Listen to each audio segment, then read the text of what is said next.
Hello, I am Washtenaw County Sheriff Jerry Clayton. And I am Washtenaw Intermediate School District Superintendent Scott Menzel. Our police officers are seeing children who have been affected by trauma and toxic stress every day.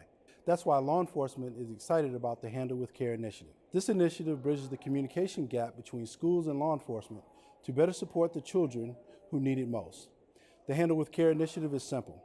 When one of your students is exposed to a traumatic event, that could be anything from a house fire to a shooting to domestic violence, a law enforcement officer will notify the designated individuals at your school in the form of a Handle with Care notice to the child's teacher. Because Washtenaw ISD is committed to supporting educators across our county, we've developed these series of videos that will help you understand some of the short and long-term signs of trauma that you might observe in a child while at school. The videos will also provide you with some helpful information about how you can create a supportive environment in your classroom. Lastly, we'll direct you where you can find even more information on trauma in children. On behalf of the members of the Handle with Care Cross-Sector Implementation Team, thanks for your commitment to supporting the children and youth of Washtenaw County.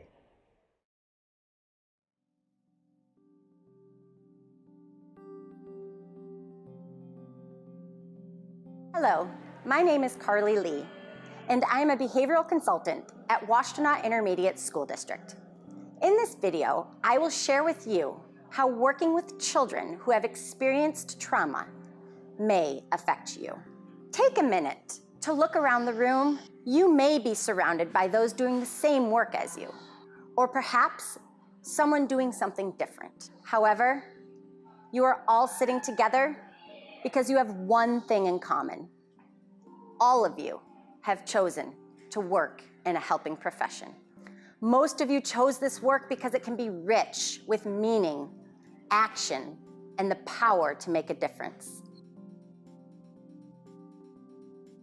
Maybe some of you chose teaching or working with children because you envisioned it looking something like this.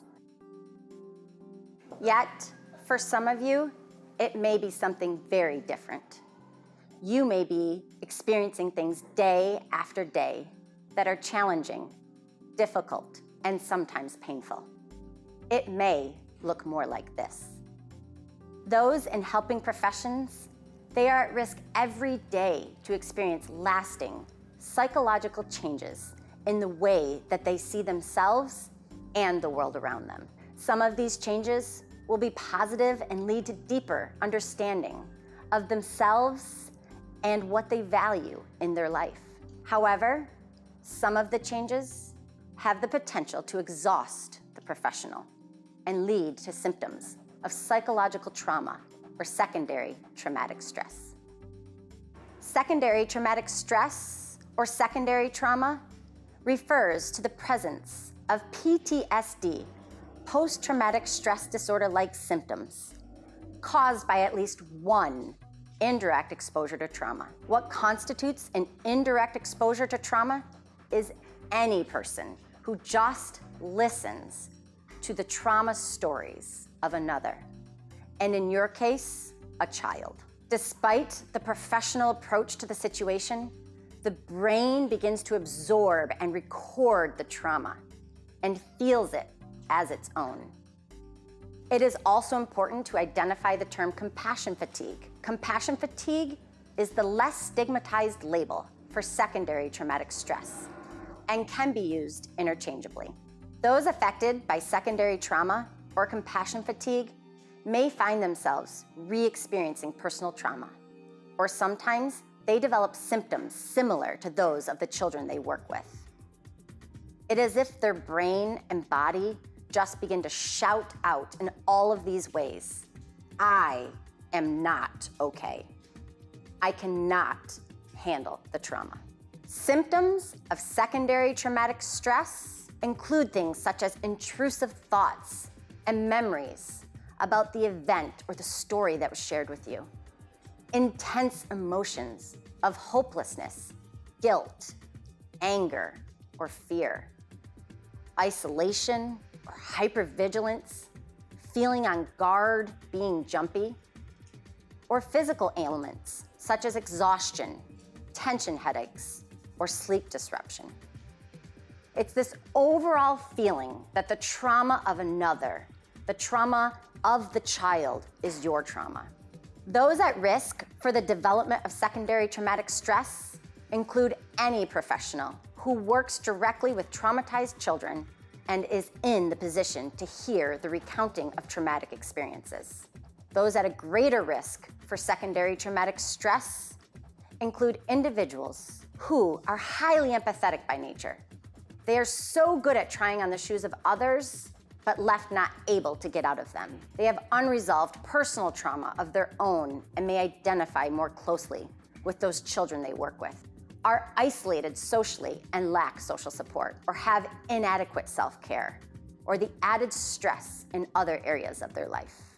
The most widely used tools to identify secondary traumatic stress include informal self-assessment strategies, such as questionnaires, checklists, or scales, which help characterize the individual's trauma history, their emotional relationship, the work they do, and symptoms associated with traumatic stress.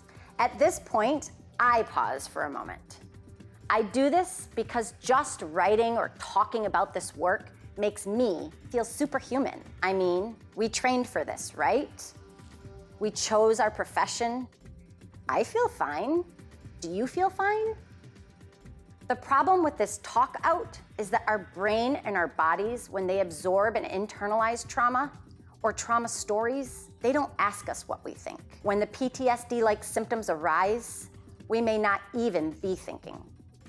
It may be hard for us to identify what we feel or know of ourselves. So that is why we continue with what we can do for ourselves to prevent secondary traumatic stress and build resiliency. To prevent individuals who work with traumatized children from developing PTSD-like symptoms, it is important for them to have strategies to both reduce their risk and increase their resiliency to secondary traumatic stress. Some of these prevention strategies include increasing their self-awareness of secondary traumatic stress. What are my triggers? What do I do in the face of big, strong emotions? And what do I say to myself? To continue with individual training on risk reduction and self-care, and to practice self-care in the form of sleep, exercise, nutrition, and stress reduction activities to maintain a healthy work-life balance. And my personal favorite is a personal resilience plan. Resiliency is the ability to bounce back in adverse situations. Resiliency affects many, if not all, aspects of your professional and personal life. Yet applying resiliency can be challenging, especially when dealing with children and children who have experienced trauma. But good news, the more we practice resiliency, the more we learn, and the better we are at it. Resiliency is not a trait that you either have or you don't have. It is something we can build for ourselves. Building resiliency can look something like this. It's maintaining a sense of perspective. Is this a big worry or a little worry? Anticipate your challenges. Focus on the way you can meet them. Laugh. It is very healing and can help you let go of your worries for just a few moments. Take action. Figure out what you can do and take one small step at a time. If identified, it is important to seek interventions for secondary traumatic stress. If not addressed, over time, secondary traumatic stress has the capacity to change your hard wiring and who you are or who you feel like as an individual. Best practices for intervention include cognitive behavioral strategies and mindfulness-based methods. In conclusion, we are never going to eliminate the stressors of our work or our personal lives, but we can transform how we are in relationship with those stressors and move forward with positivity and hope. We can show up each day prepared for whatever child walks into our life and can continue on this journey to help others and ourselves.